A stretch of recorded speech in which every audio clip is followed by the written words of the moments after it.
Chronic heart failure. तो chronic heart failure होता क्या है? यार एक ऐसी कंडीशन जिसमें हार्ट ब्लड पंप नहीं कर पाता इनफ कि वो मेटाबॉलिक डिमांड्स ऑफ बॉडी को पूरा कर सके, उसे हार्ट फेलियर कहते हैं।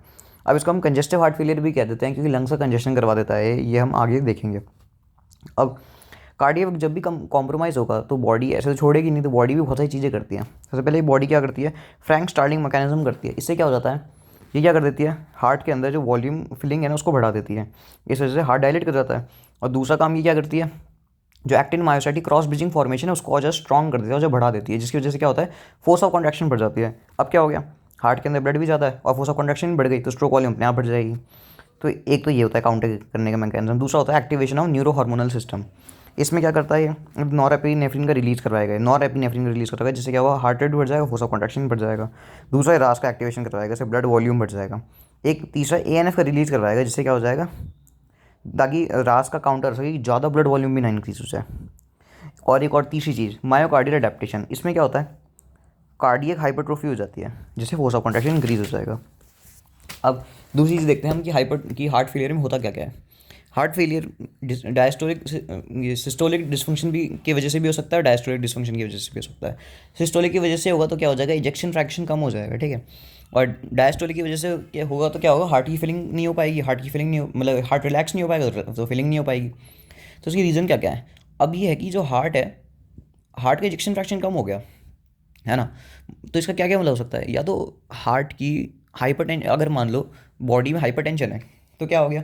वेसल्स में प्रेशर ज़्यादा है तो हार्ट को ज़्यादा प्रेशर से ब्लड को पंप करना पड़ेगा। अगर कम प्रेशर रह गया हार्ट में तो ब्लड आगे जाएगा ही नहीं, तो इजेक्शन फ्रैक्शन अपने आप कम हो जाएगा। तो पहले तो ये रीज़न हो गया। दूसरा, अगर वॉल्यूम ओवरलोड हो गया, हार्ट पे ब्लड बहुत ज़्यादा आ गया और हार्ट की इतनी कैपेसिटी नहीं है कि इतना सारा ब्लड को पंप कर सकते, इजेक्शन फ्रैक्शन कम हो जाएगा उस चीज़ में। तीसरी चीज़ वेंट्रिकुलर डायलेशन। तो एक तरह से हम इसी चीज़ पॉइंट कर रहे हैं, वेंट्रिकुलर डायलेशन भी इसलिए कि वॉल्यूम ओवरलोड हो जाएगा इसमें। अब दूसरी चीज़ तो डायस्टोलिक डिसफंक्शन के बारे में देखते हैं।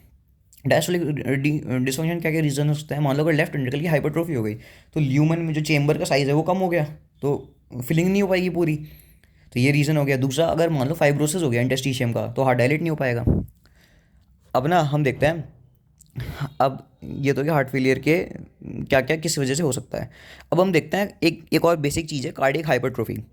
कार्डियक हाइपरट्रोफी के हमें पैटर्न देखना है कि किस तरीके से हो सकता है। अगर मान लो प्रेशर बढ़ गया हार्ट पे, जैसे मैंने बताया हाइपरटेंशन का पेशेंट है अगर, तो उसके हार्ट में प्रेशर हाइपरट्रोफी देखने को मिलेगी हमें, प्रेशर ओवरलोड हाइपरट्रोफी। इसमें क्या होता है? जो मायोसाइट होता है उनका पैरेलल अरेंजमेंट होता है, मतलब एक के ऊपर एक होता है मायोसाइट, तो उसकी वजह से क्या हो जाता है?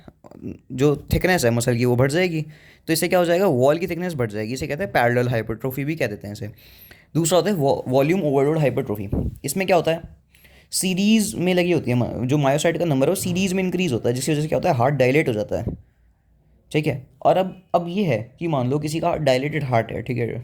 अब ये कैसे पता चले उसमें हाइट्रोफी है या नहीं है? तो सबसे जो बेस्ट मैकेनिज्म होता है, हम उसका हार्ट का वेट चेक करेंगे कि उसका वेट इंक्रीज है कि डिक्रीज है। अब देखते हैं हम वॉल्यूम, अब हम देखते हैं, अब एक और चीज़ है, एक चीज़ नोट करने की, जो मायोसाइट हाइपरट्रोफी की, जब भी मायोसाइट की हाइपरट्रोफी होगी ना, तो ये ज़रूरी नहीं है कि जो कोरोनरी ब्लड सप्लाई यानी कि जो कैपिलरीज़ की हाइपरट्रोफी भी हो या ना हो, कि कैपिलरीज़ का नंबर इंक्रीज़ हो रहा है या नहीं हो रहा, ये ज़रूरी नहीं है इसके साथ ना। तो इसीलिए जब भी हाइपरट्रोफी होती है ना तो इस्चीमिया के चांसेस बढ़ जाते हैं ज़्यादा, ठीक है।